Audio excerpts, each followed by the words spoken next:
Is this thing on? I hope it is. Today, welcome to Norris Teaches Science. My name is Mr. Norris.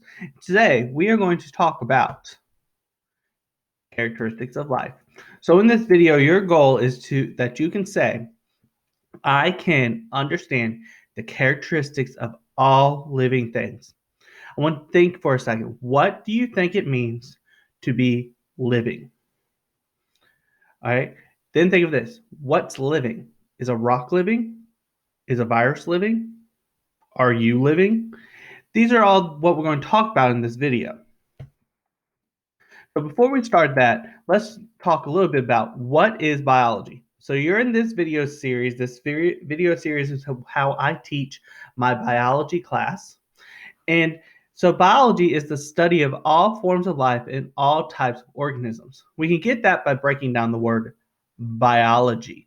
You have bio, which means living, and ology, which means the study of life.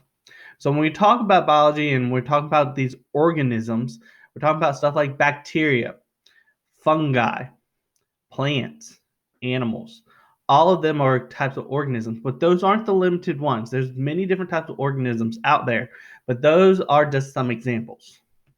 So first, let's talk about the first characteristics of living organisms.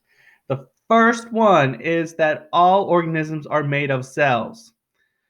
All organisms are made of cells. So cells are the smallest living unit of an organism. And we're going to talk a lot about cells in this video series that I am making for my biology classes. And if you're not in my biology class, I hope this stuff helps you. All right. So when we talk about cells, they're either unicellular, which means one, that's what we get from the prefix uni, or they're multicellular, which means many, and that's what the prefix multi means. So when we talk about unicellular organisms or unicellular in general, we're talking about something called prokaryotes. We're going to actually have a whole nother video about prokaryotes and their nemesis, eukaryotes. But for right now, think of bacteria as unicellular, and multicellular are like plants or animals, like you, because all humans are animals. The second characteristics of living organisms is that organisms need to reproduce to pass on their genetic traits. So, one was cells, two, reproduce. So, when you have reproduction, you have two types of reproduction. You have sexual reproduction, which requires two parents. In the sense of humans, you have a male and a female, and their sex cells must combine to form an embryo. And then you have asexual reproduction. This is when no sex is involved, and it's just you have a single organism and it breaks off into more. We're going to actually talk about each one of these types of reproductions later on in another series, another set of videos. The third characteristics of living organisms are cells have genetic code. Genetic code, or in the sense they have DNA. So all organisms contain DNA, deoxyribonucleic acid, and this carries the genetic code. Why is genetic code important? Genetic code determines why everyone looks the way they do. It's how we survive. It has all the information about who you are. So genetic code is important. Or if you don't have DNA, you're not living. Number 4, organisms grow and develop. Growth means producing more cells. Develop means maturing into adults. Think about yourself. Do you look exactly the same as you did when you were born? Most likely not. I teach high school. I hope my students' parents did not birth them the size they are. I mean, sometimes they're like 6'5" and much taller than me. But you have to grow, you have to develop into an adult.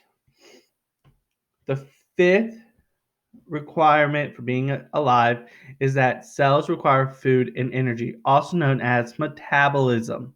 And we're going to talk in a later video about a couple different metabolism techniques like photosynthesis and cellular respiration.